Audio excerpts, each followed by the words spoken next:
Ikinasal na ang kapamilya aktres na si Lavi Po sa film producer na si Monty Blanco nitong Sabado ng hapon, August 26, 2023. Ginanap ang napakagandang kasal sa Cliveden House sa Taplow, Berkshire, England.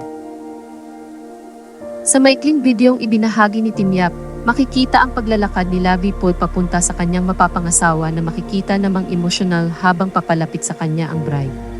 Ninananam naman ni Lavi ang moment ng kanyang bridal walk at anya pa, "I am savoring this moment." Bago pa man ang pag-iisang dibdib nila Lavi at Monty, ipinasilip ni Doktora Vicky Bello ang lokasyon ng kanilang kasal.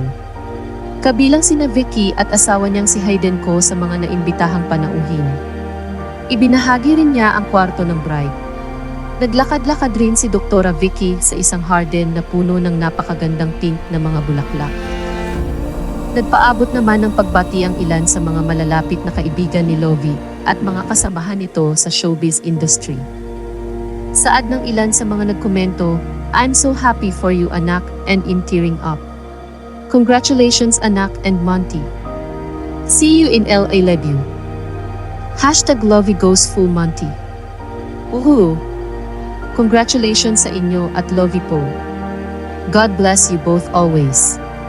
May ilan din sa mga netizens na taga-subaybay ng programang Batang Quiapo ang nagpaabot ng pagbati sa kanilang idolo. Anya, mukhang akala ko kay Ramon ka ikakasal, nakuyari kawawa naman si Tanggol. Habang buhay na nga nakakulong ikinasal pa sa iba ang babaeng pinakamamahal niya. Ano ka ba mukhang dahil sa'yo kaya nakulong si Tanggol?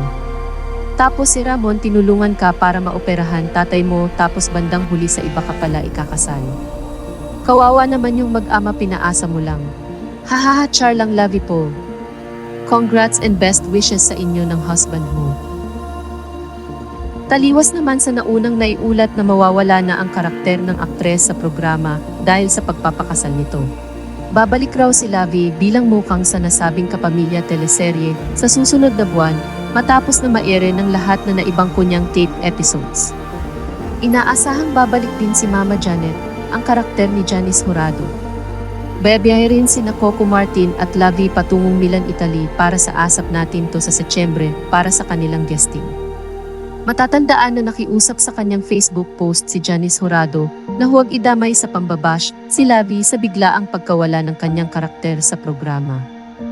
Aniya sa post, "Sana po wag na po ninyo idamay ang pangalan ni MS Lavi po dahil wala na ako sa Batang Quiapo. Kasi po wala si Mokang nasa Amerika, wala na po ang eksena sa club, pagdating po niya at gusto pa ni Direk Coco na ibalik sa Mama Janet, pasalamat na lang tayo. Hintayin natin si Mokang malalaman natin. Wait lang po tayo, salamat po."